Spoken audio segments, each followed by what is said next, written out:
Hello and welcome everybody. My name is Da Halfbreed here. We're here today because I'm an avid lover of the One Piece TCG game, and I've been playing a butt ton of competitive events, including multiple treasure cups and plenty of locals and other types of events. So I'm here to talk to you today about the One Piece TCG state of the format, both since OPO2 is ending at the end of this month and we're getting OPO3 coming out. I want to talk to you guys about what the format's been looking like in paper here in the Americas, in the US, because Japan obviously gets the cards before us. That's why I can tell you some predictions about the OPO3 format, because they've been playing it in Japan, as well as it's been playable on the One Piece TCG sim. And if you don't know about the One Piece TCG sim, I highly recommend it. It's made by Batsu Games. Great dude. Please check out the sim and play One Piece if you're at all considering playing this game or you like it, right? So, at the end of OPO2, we came to the truth that red is the truth, and red is really the dominant force in the meta. It's the big bad. It's the big bad wolf. Everybody's scared of it. So, mono red decks usually made up at least 40% of all decks entering treasure cups, right? And they usually take at least 2 spots in the top 8 are mono red. Sometimes it's as many as 4, and there's even a top 8 or 2 that has as many as 6, right? 6 mono red decks in the top 8. So the decks are definitely good. And the thing that is good about red is it has a lot of good cards, right? And the 3 different decks can be built in 3 different ways. So it makes it hard for any deck to be able to beat all 3 of the different red decks, right? Let's talk about the reasons why red is so good. What made red the best? A small thing that is a clear part of One Piece that they want to be a part, but also is a serious part of the competitive aspect of the game, is searchers, right? Searchers matter so much. They sometimes can single-handedly define whether an archetype is good or bad. Searchers make consistency, they make velocity, right? And these are the types of things that every competitive deck strives for in any TCG game. I've played a lot of competitive TCGs. I've played competitive Pokemon, competitive Magic, competitive Yu-Gi-Oh!, right? Competitive Kaijudo, which is a game you guys probably have never heard of. Any type of card that lets you consistently smooth out your draws and see the same cards every game is what you want. Right? Red was strong because it had searchers that have good stats, come out early, and search for cards with a lot of good types that you'd want to search for anyway, right? Curly Dawn finding Otama, or Makino as 2Ks that you want, or Curly Dawn even finding Nami, right? So your searchers can loop themselves. Dawn finds Nami, Nami finds something you care about, right? So these cards mean you always have cardboard on the board and you always have cardboard in your hand. Right, next we have the removal. Right, with cards like Jet Pistol, Visto, Nico Robin, the big Whitebeard himself, right? Red was able to get rid of almost anything it wants. It just means it's hard for your opponent to maintain a board position, and you're always likely to have more things on board than they are, right? And then the final point here, I mean, I know this is not rocket science. I mean, many of you have probably experienced it firsthand, but rush is a good keyword. Haste is a good keyword. Being able to do something with a card the turn you play with it right away is really, really powerful, right? So having access to cards like Rush, sometimes even unblockable ones, right? Luffy is unblockable. Doesn't matter how many things you have on board. Red always had the chance of just like killing you out of nowhere, right? You think you're safe, you think you have blockers, but if you're at a low life total, red can still totally get you dead with no issues. So, red was the best deck, but there was definitely some very real contenders for the top, right? A lot of these decks have good matchups against 2 out of the 3 red decks, right? Like, you can beat up on Zoro and Luffy, but maybe you're a little worse against Whitebeard, or you can beat up against Whitebeard, but you're a little worse against Zoro, right? But they all have an inherently powerful game plan to them that drives them forward and keeps them at the top, right? So, First of the contenders, we got what people will probably say is the best. If there was any deck that was in contention for the #1 slot the most, other than red, it was definitely Law. But it still has some weaknesses in my eyes, right? Particularly with the main one being the multicolor 4 life. Starting at a life less, it just is a huge cost, but there's a lot of good things about the Law deck, right? So let's talk about those first. The pros. You have the most searchers out of any deck in the format right now. You get to play Nami and Bonnie and Curly, right? So it means you have a lot of cards in hand, a lot of cards on the field, and a lot of selection on what you get in your deck. And you get to recycle a lot of them with Blocker Law or your leader ability, so you're always drawing cards, right? You can create a really wide board really fast. You can swarm the board even faster than some of the aggressive decks. And you have a ton of blockers to defend that wide board that you have. You get access to the red removal suite, right? You get to play Jet Pistol if you want. You get to play Vista if you want. You get to play Otama, of course, as well, and stuff like that, right? And in general, you have a good endgame plan of the late game of like, I don't really need a really huge or expensive card in my deck, because I can simply have the plan of attaching, you attach 8 Dawn to one of these 6k bodies, so 8 plus 6 makes it 14, and then you can just play another restand Law to be able to attack for 14k twice, right? Here's the bad. Here's my misgivings about Law, right? Law starts the game at 4 life, so you start under pressure versus most decks, and you're a card and a life down. It's also an incredibly hard deck to pilot. You have to constantly be thinking about, what do I bounce back to my hand? What cards can I afford to put into play that aren't my searchers or whatever if I don't have them all? How far can I extend? When I have 5 creatures on board, do I have to still keep going, or can I start attacking, right? When can I start attacking? These are things you have to think about all the time and adjust on the fly constantly to what your opponent's doing and how they're affecting your board. There is just a certain amount of luck to this deck as well, right? You have 3 searchers, but each of those searchers search for different things, right? So often you're sitting there crossing your fingers, praying to RNGesus that you play the right searchers in the right order.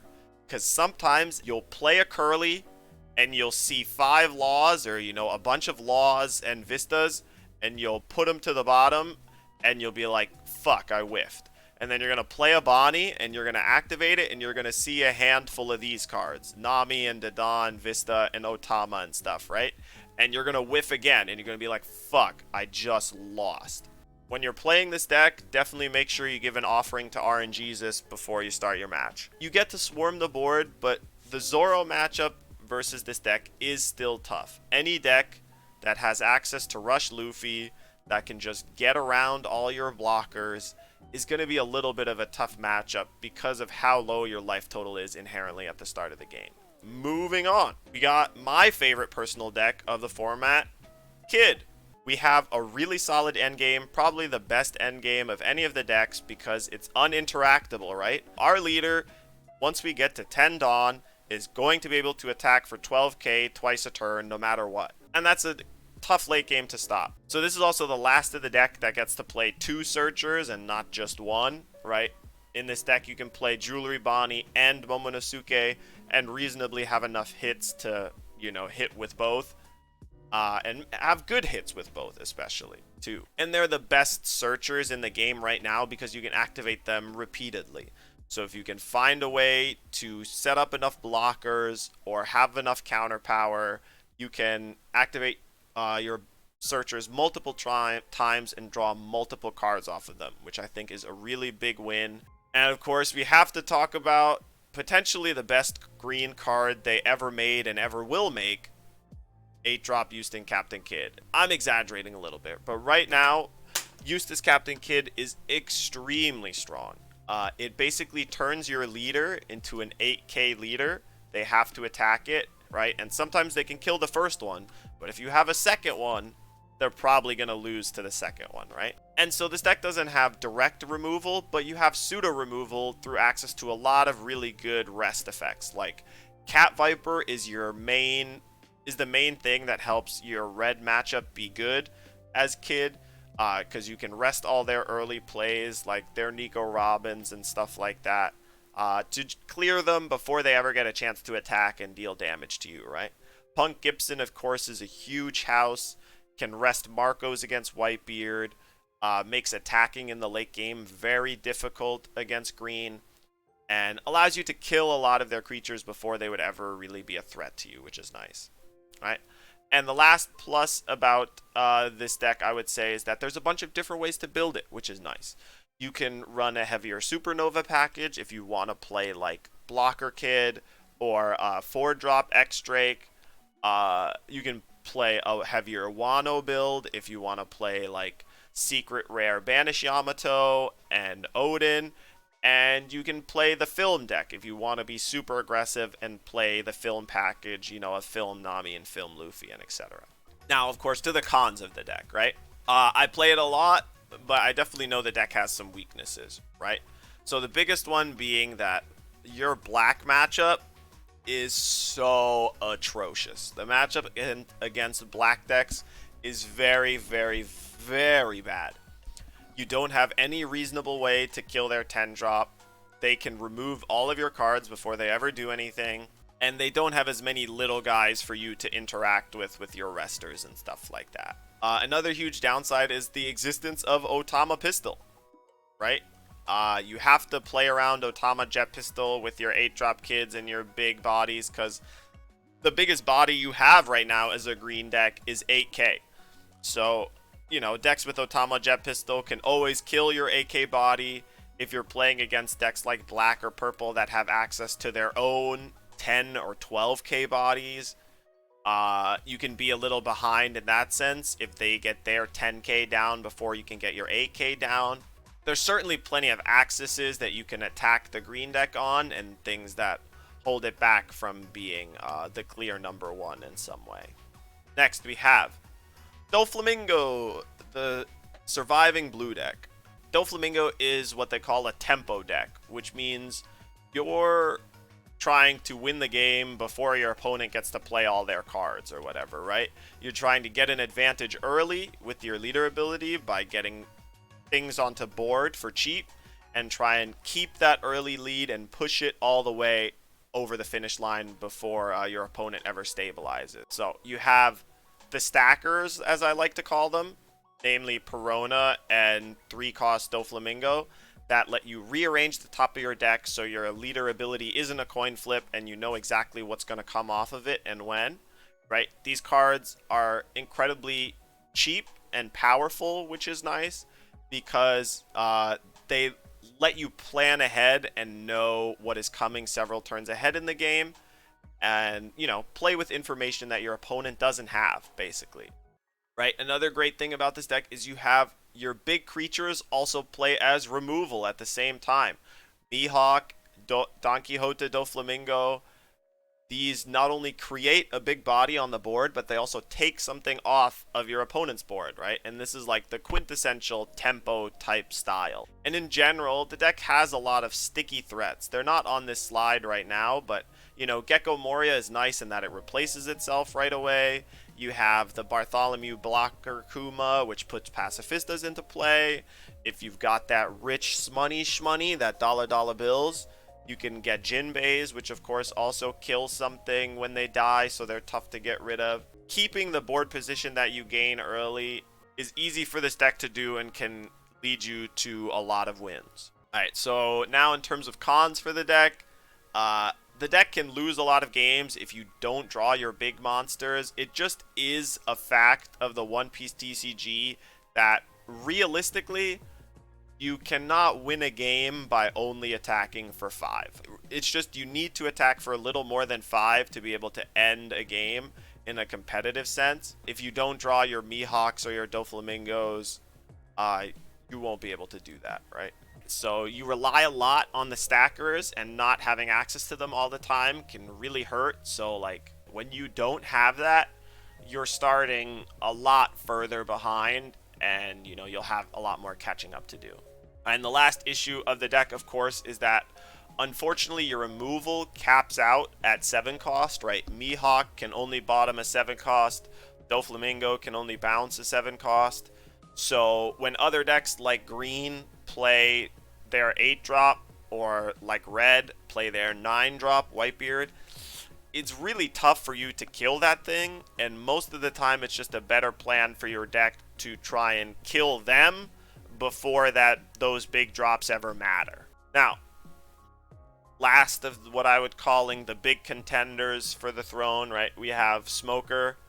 Smoker's definitely the weakest of the big contenders, with its inconsistency issues that we'll get into later, but it's still a really powerful deck just because of how strong the super rares and secret rares are, and just the overall amount of quality cards. So as Smoker, as Black, you have access to the best removal in the game, bar none. Anything you see, if you have the right combination of cards, you can kill it. A lot easier than red, a lot more frequent and often than red, right? You have your Kobes, you have your Sakazukis, you have your 10-drop Kuzans, you even have Meteor Volcano if you want to play it. If you see a thing and you want it dead, you can probably kill it. Another nice thing about Black is they're not on the key cards list, but you have a really high amount of quality 2K counters. Now, Smoker also has access to one of the best blockers in the game. If you don't know it yet, this Borsellino card is cracked. This Borsellino card is insane. It is very difficult to deal with on every board it's on. A 6K on defense is really strong. You can't kill it with the red removal. And, you know, when it comes down to it, it also rumbles just fine with its 5K existing body.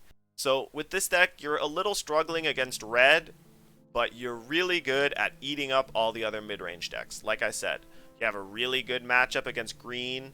You have a decent matchup against Flamingo. You can beat Whitebeard, definitely. The slower red decks you can beat up on. And so there's definitely a niche for this deck to exist and not fall into what I would call the tier 2 category. So the cons of the deck is that you don't have access to a searcher. It's really tough just relying on the top of your deck all the time. As I mentioned, you're weak against the hyper-aggressive decks because you have so many expensive cards in your deck. Of course, the last downside is a lot of times when you're killing something in this deck, it costs you a card in your hand.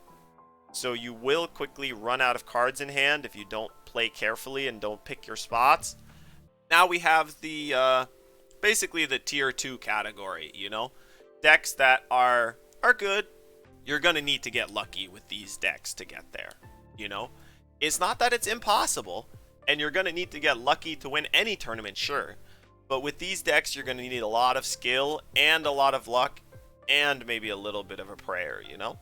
So out of these decks, Kinemon is probably the best, but all of these decks, I think, have some kind of inherent flaw that relegates them to kind of tier 2 status, right? Kaido, you don't have any searcher, and even worse overall card quality than Black. Magellan and Ivankov do have powerful effects in theory, but they incentivize you for doing something that's what I would call a suboptimal line of play anyway, right? You don't really want to go down to 0 cards in hand in a trading card game. It's not good to have no cards in hand. Same thing with Magellan, right? Where having a 6K leader is a powerful effect, but you don't really want to Don minus all the time. Don minusing in the early game can really cost you a lot on tempo versus your opponents. And for Kinemon, his leader ability just isn't active often enough, you know? You might be able to make 2 or 3 Dawn over the course of a game with Kinemon, but if your board gets full, you might as well not have a text box at all. You know, if you have an affinity for these decks, you can definitely still play them. You can certainly still win your locals. I would couch my expectations if I take any of these decks to a Treasure Cup or Regional. So we just talked about OPO2. What can we expect from all the new cards in OPO3? I got bad news here, but unfortunately, the red decks only get better in OPO3. Red gets even more searchers. It gets to be the color with the most searchers, which just means the most consistency and the most velocity, like I said earlier, which can get you a lot of free wins, right? We get Buggy, which searches for events. Get Ezo, which searches for Whitebeard Pirates, which that deck was really looking for.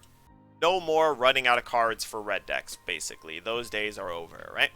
Not only do Whitebeard decks get a searcher, but Whitebeard decks get a second immortal Marco the Phoenix. Marco the Phoenix blocker version was, of course, incredibly difficult to deal with. Blocked an infinite number of times.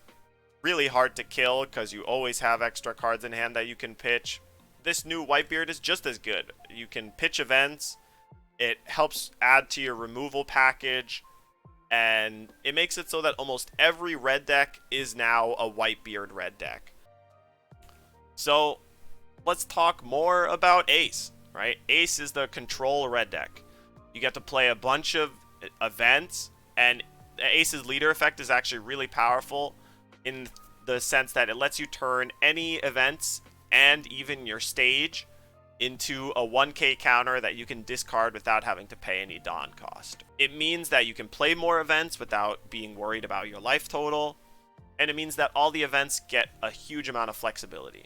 Ace gets to play a new removal bomb in Flame Emperor that is both your removal and a finisher at the same time, kills an 8k, and gives your leader double attack and 3k power, right? It's a huge number.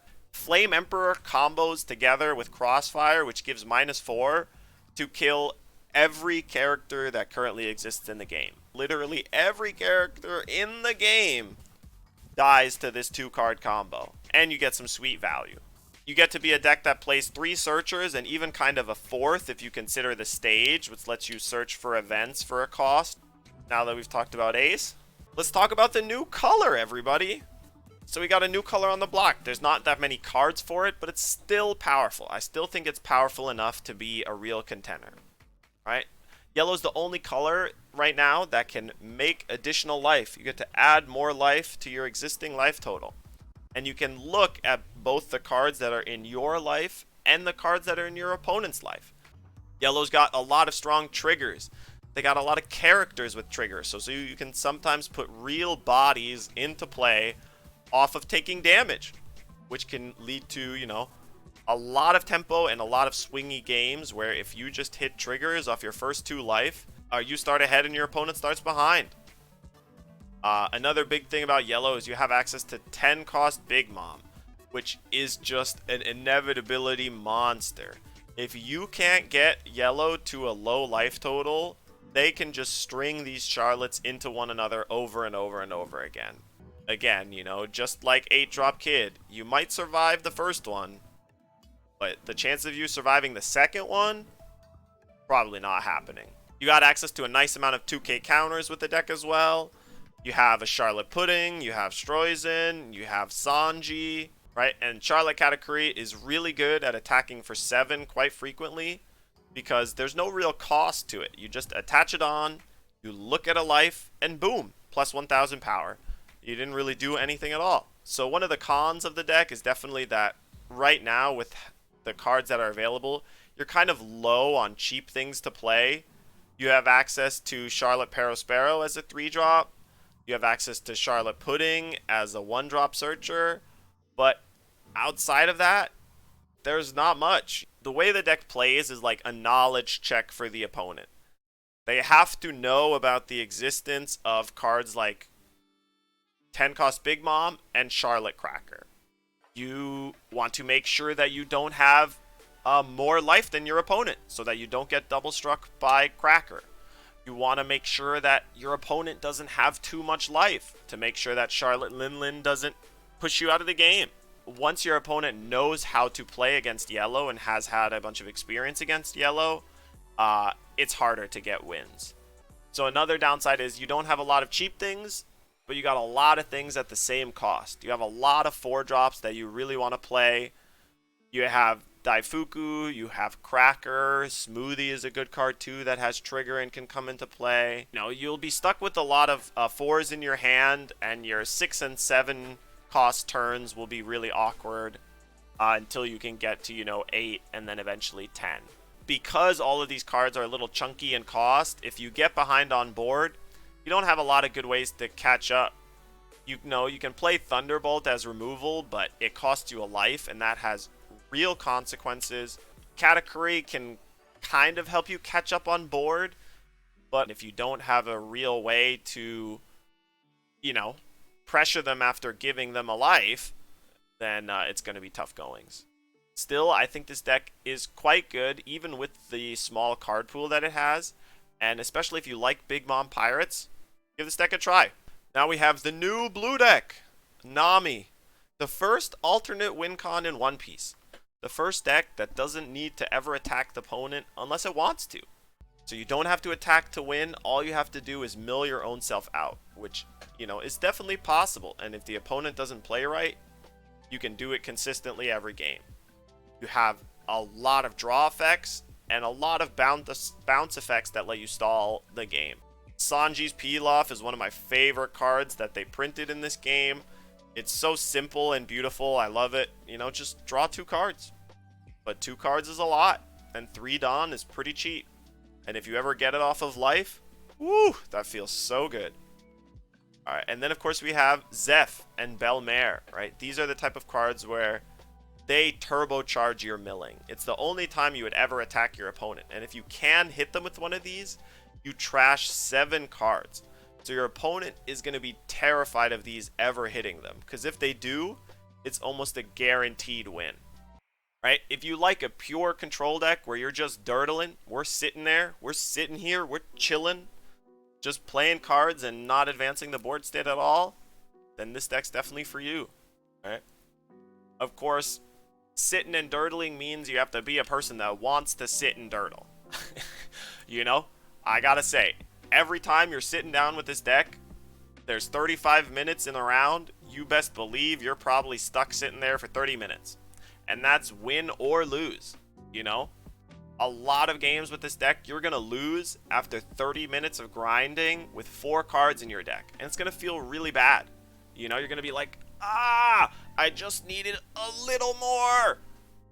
But you're not gonna have it, and your opponent's gonna have what they needed instead, right? So you have to be willing to take those bad beats with the deck where a lot of times you almost got there, but not quite enough, right? You have to make sure you're really efficient with all your events. You don't want to waste counter power. So you be conservative, make sure you're getting good value out of each card that you play. You want slow, methodical gameplay. And the last issue with the deck is that if it gets to the point where they play a 10 drop, if they have Whitebeard, or if they have a big Kaido, or something like that, it's going to be tough for you to remove that. This deck is not quite a contender anymore, I would say, after the bans, but it's still good, and if this is your type of style, and if Nami is your bae, then I think this deck is good, and it's fun. Moving on. Last of the new decks, I believe, we got Lucci, a new way to play black. Lucci is nice because it has a late game leader effect very similar to Kid, where whenever a card your opponent controls dies, you get to discard 2 cards and restand your leader. And it's actually pretty easy in the late game to have something die. You can just choose to finally attack one of their smaller cards in the late game. This makes blocking in the late game very hard, because if you block, that character dies and then you can restand again. And now this is a more aggressive version of black too if you want. You can play the Air Door CP9 package, which lets you, you know, spam out creatures pretty fast. You still have access to the same amount of good removal. You have Kaku to replace Kobe, and you can still play cards like Sakazuki. And you get access to another insanely powerful blocker in Fukuro. Fukuro is another blocker that has the text of can't be KO'd by effects. Fukuro and Borsalino are the cards that hard carry your red matchup and make black a lot more solid against the Zoro deck that it used to have a huge problem with. black is now a little more flexible, right? You can build a CP9 heavy version of Lucci, you can build a navy heavy version of Lucci, or you can do a mix. You can try playing both in the same deck and see how that works out for you. I think Lucci is a little bit better than Smoker, but Smoker is still very good, and there is a reason to play Smoker. Don't think that it's like, oh, you should never play Smoker, you should always play Lucci. I disagree with that. I definitely do. Smoker is more removal focused, and Lucci is the more aggressive version of the deck, right? Losing 10 cost Kuzan means your boss monster goes down in size. You do have access to Fujitora, which is a lot smaller. If you're playing the CP9 version, you're going to have some RNG with Air Door. You're going to whiff your Searcher sometimes. You're going to whiff your Air Door sometimes. Spandam is a great Searcher, like I mentioned, and so is Brand New. But only looking at 3 cards really weakens the amount and will really lower your hit chances. It means to reach like over 75% hit chance, you need like 30 cards, which is a lot of cards to have, right? 30 cards of the same type. Just be ready and do your math. Double check your Searcher math, please, guys. Double check your Searcher math, please, guys. You get some extra velocity with cards like Air Door and Blue Ano. No, you're going to need 2 whole cards in hand to discard to your leader ability, so that's going to be tough sometimes if you don't play it careful with your card economy. But one other thing to talk about in the OPO3 cards is, upgrades to existing decks. We got this Red Teach, which is a great upgrade to some Zoro and Whitebeard builds. Gives you an additional sorts of card advantage by letting you draw a card, sack a small guy, and you get to both, clear up board space of a small dude that attack. And it's got good stats, 4/6 vanilla, goes up to 7. Strong card for the red deck. We got Soga King as a blue card, which is good in the Nami deck, but also just good in blue decks in general. I think it replaces 7-drop Doflamingo in the Doflamingo deck, lets you fix your draws, bounce a powerful thing, and having a counter stat is just so good. Green really doesn't get a lot this set, which is very sad, but we do get one card that is quite excellent, and that's Don Krieg. Krieg is basically like a supercharged X-Drake in that it kills 2 rested 4 costs that your opponent has, and also for the low cost of 1 Dawn, it has double attack. It's a really great addition to pretty much every green deck.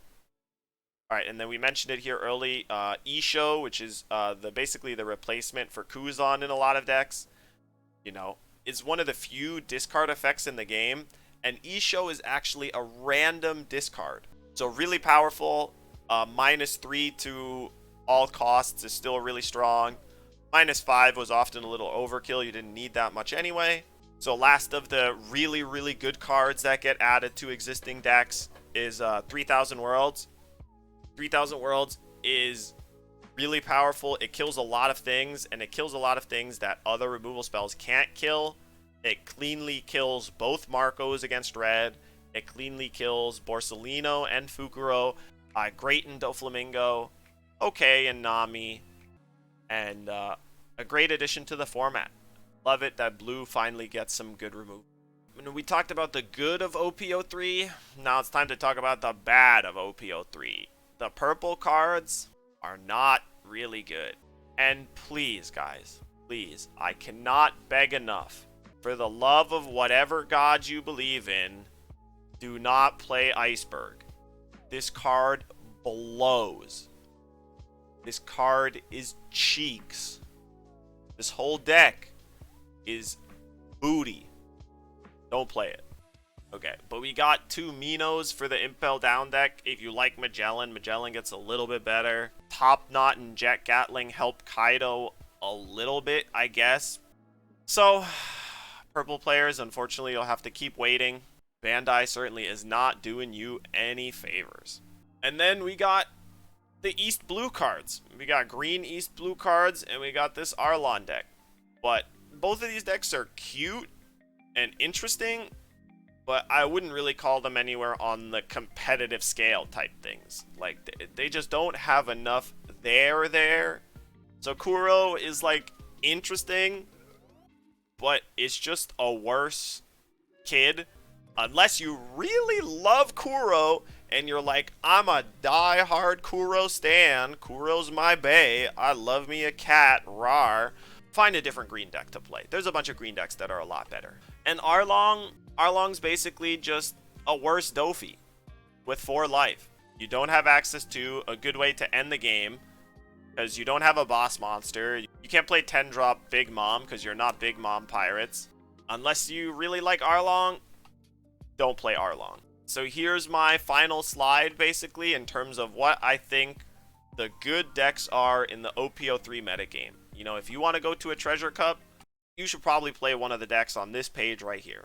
The red decks are still going to be the boogeyman of the format. If all you care about is winning, and you're like, I need that serialized Luffy more than I need my honor and my joy for life, play a red deck. The red decks are good. They have card advantage. They have strong cards. They have strong leaders. So the real contenders get 2 new leaders to their ranks, basically. Lucci and Katakuri.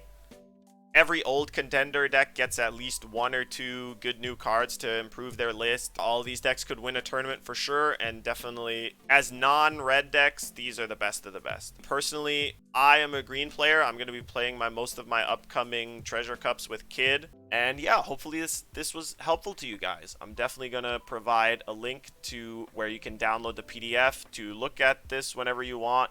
And if you want more educational and helpful and informative One Piece content like this, come check out my stream at twitch.tv/thathalfbreed. We stream at least 3-4 days a week, usually starting around noon. You can always come in and check me out. I play all the leaders, all the decks, webcam, sim, everything. So I hope to see you guys soon. Thanks a lot for watching, everybody.